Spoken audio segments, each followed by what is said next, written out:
Yeah, thank you for being here, Lieutenant Governor. My name is Sabrina Kubisa. I am a student at St. Catherine University. I am currently finishing my master's in global public health. So right now I'm working on my master's thesis. Um, it's really an honor to have this time with you and have this conversation as part of the collaboration between the Women's Foundation of Minnesota and Share the Mic Minnesota. I'm also one of the appointees of the governor to the Young Women's Initiative Cabinet for the year 2022. So thank you, and I'll let you introduce yourself as well. Well, it is so nice to be here with you, Sabrina. I'm Peggy Flanagan. I'm the Lieutenant Governor of Minnesota. I'm a member of the White Earth Nation, which is located in northern Minnesota. And I am proud to be the co-chair of the Young Women's Initiative, representing the office of the governor. So this is really exciting to be part of Share the Mic, and just looking forward to our conversation today. Thank you. I look forward to our conversation too. So to get started, I'd like to know, what was your dream as a young girl? And in what way do you think that the work that you are currently doing is helping you achieve that dream? Sure. So I often joke that my dream as a young girl was to be a ballerina nurse, which is exactly right what it sounds like. But I knew growing up that I wanted to help people. I didn't, necessarily think as a young girl that I wanted to grow up to be the lieutenant governor. That definitely wasn't my dream. But there certainly are things that have led me here, and I know that I'm in the role that I'm supposed to be in. I think my vocation, no matter where I am, so if I'm the lieutenant governor, if I'm in the House of Representatives or executive director of Children's Defense Fund, no matter what my occupation is, I think my vocation is to make sure that people, particularly young women of color, Native women, are seen and heard and valued, protected and believed. And so I know that I'm doing my job right if I feel like my vocation is on track and being met. And if that's not happening, or if it feels like there's a disconnect there with the work that I'm doing, then I have to reassess and figure out, how to get unstuck or how to correct. But the reality now is that the face of leadership in formal roles, I think in the state and across the country, is changing. And I think, Sabrina, you know this, right? That women and women of color and Indigenous women have been leaders since time immemorial. It is just the rest of society that is catching up to us. So it's an exciting moment, I think, that we find ourselves in. Yeah, absolutely. I can totally relate to the idea of wanting to help people, but not knowing how you will do it in the future. And I really admire what you said about vocation. So really knowing what your vocation is, and you can use it in different ways. I think that's absolutely neat. So can you share a little bit about your career, like your career journey, and what are some valuable lessons that you've learned along the way, especially as a woman? Sure. So again, I didn't plan my life, right, to be the lieutenant governor. But I went to school at the University of Minnesota, and I majored in child psychology and American Indian Studies. And so right out of college, I was able to work in an organization called the Division of Indian Work, which was an urban Native organization. And I worked with Native families and their children. And that was one of the most fun jobs I've ever had. I then went on to work with the Greater Minneapolis Council of Churches and do some advocacy work there. And then finally landed for about a decade at an organization called Wellstone Action that grew out of the late Senator Paul Wellstone's campaign and work in the United States Senate. And through all of those, those roles, I really focus on working directly with community to make sure that, and I think this is still true and is a big part of, the policy work that I do, which is that the people who are most impacted by the decisions that are being made need to have a voice, a seat at the table, and need to co-create the policies that we're implementing, because they're experts and communities. So that's a big part of the work that I did, and then was recruited by the incredible Marian Wright Edelman to run the Children's Defense Fund in Minnesota before I stepped into additional elected leadership positions. And again, what I learned through that work is that relationships matter, and that oftentimes in policy work, we hear folks say, oh, we'll just wait till the next election, or we'll just wait till there's new folks in these roles. And I think, and this as someone is studying, public health and policies and how all these things are linked together. If we wait 2 years or 4 years to do the work, that's a really long time in the life of a child or in a family or community. So building those relationships with people where we may not agree on everything, but there's some common ground that we can find to try to move things forward. I think that's, and not burning bridges has been a really important thing for me to learn and to be part of this work. Yeah, that's absolutely amazing. Thank you for sharing those valuable lessons. So on April 7th, I joined the event by Global Minnesota for the World Health Day. And I heard your opening address, and you mentioned the importance of working together to protect our communities and address the inequities that we have in our communities. So I wanted to know, how do you think that plays out as we are welcoming Afghani immigrants and as our immigrant population just keep growing here in Minnesota? Well, I think that Minnesota has a long history of welcoming immigrants and refugees. And I think it is part of the fabric of our state, part of our identity, and we need to continue that practice. I think we are better off when we are a place that is welcoming and inclusive, and our state is strengthened because of it.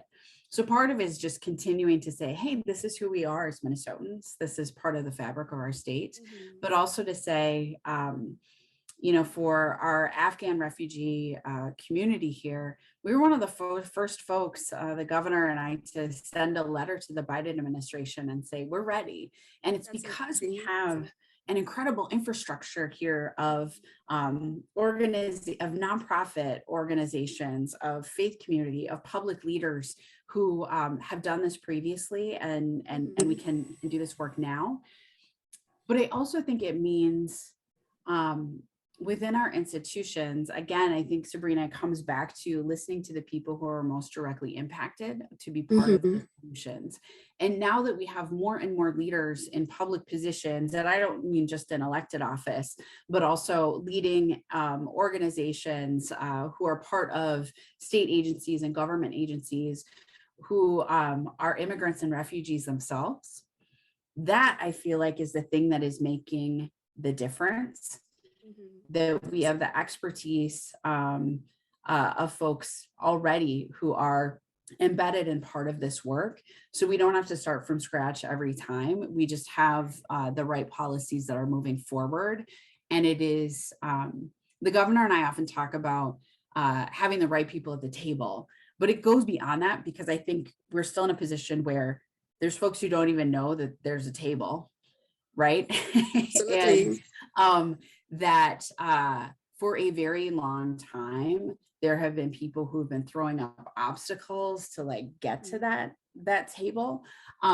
So that is a big part of our work too, I think, is just working in partnership with community to say, we want to hear directly from you what's working, what's not working. And as we are in this moment currently, as we have welcomed Afghan refugees, that we know that there are refugees who will be coming from the Ukraine, are there things that most recently that we've learned where we can be welcoming to the individuals and families? And I think in particular about children who've experienced tremendous trauma, to make sure that they feel supported as they are here and can heal and recover from that trauma and really feel like they can start a new life here. Mhm. I think my family and I can testify to what Minnesotans are, how welcoming they are as people who moved from the Democratic Republic of Congo to Minnesota directly. And the idea of not knowing if there's even a table, I can really relate to that. And it's the people that I've met throughout my time here that tell me about what's out there, what's available, things that I would have never known about. So I think I really agree that Minnesotans are very welcoming, and I think we are ready to welcome more and more immigrants here. Absolutely. And Sabrina, we are so much better off because you're here and with Oh, your thank family. you. And I understand that you came to Minnesota. Was it your senior year of high school? After graduating high school. After graduating high school, which is an incredibly important time. And I am just grateful that you felt welcomed here and that you are, you know, a part of the St. Kate's community and getting your degree to just, you know, keep making Minnesota a better place for all of us. Thank you. Yes. So yeah, as part of my capstone project, what I'm working on is I'm interviewing health professionals on how they evaluate the effectiveness of health messages, especially the ones that they create for immigrants and refugees. And I'm currently finding out that not a lot of health professionals do evaluation. And I remember that part of your speech on April 7th was you talked about the importance of educating health professionals. And when I look at my capstone project, I'm like, how can we educate health professionals? When can we educate them? What are your thoughts on that? Well, I think part of it is having expectations for health professionals when they are going through their studies, right? To come into these roles as, you know, nurses and doctors and, you know, phlebotomists and lab techs, et cetera, et cetera. I think it's also encouraging people who come from our communities to also be part of these professions. I have never had a doctor who was Native American. I can't even imagine what that would be like.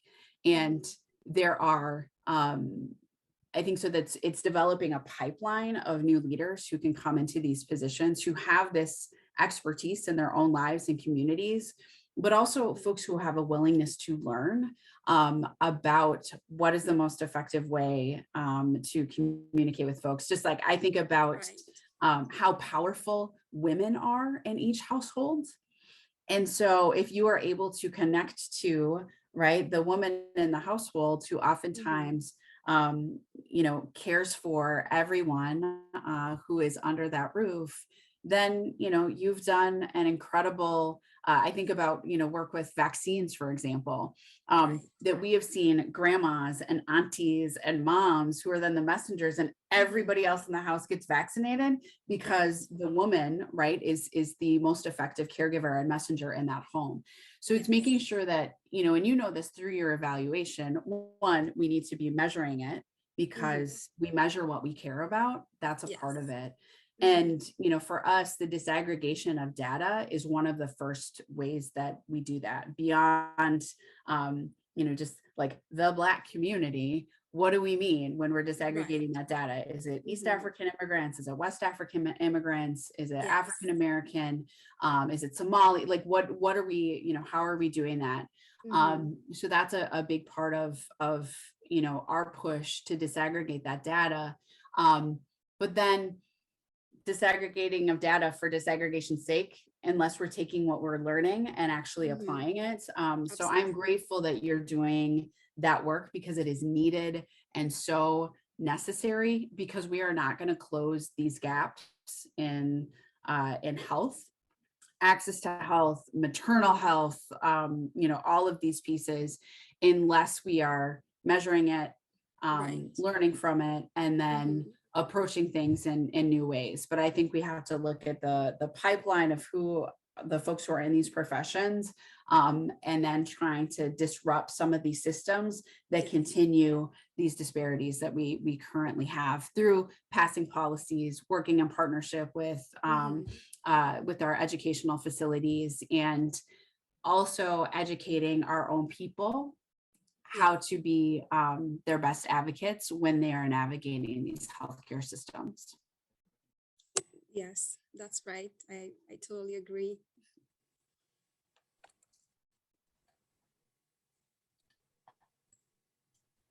So yeah, my last question would just be if you can tell me something interesting that you're currently working on. Sure. I think there's a lot of stuff that we are working on currently that's pretty exciting. But I have to say, for me, I am a big policy nerd, which is why I love this work so much. And oftentimes I get into the weeds, so to speak, on a lot of different pieces of our work.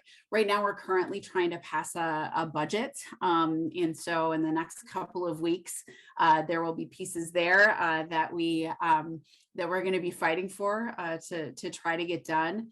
But I think in this moment, one of the things that I'm most excited about is work around children and families. And so we're working right now to increase funding for childcare, both for families who receive the child care assistance program, making it more affordable, and also for providers. And many of the folks who are providers often are women of color, immigrant women, refugee women. And so that is part of the work that we're doing.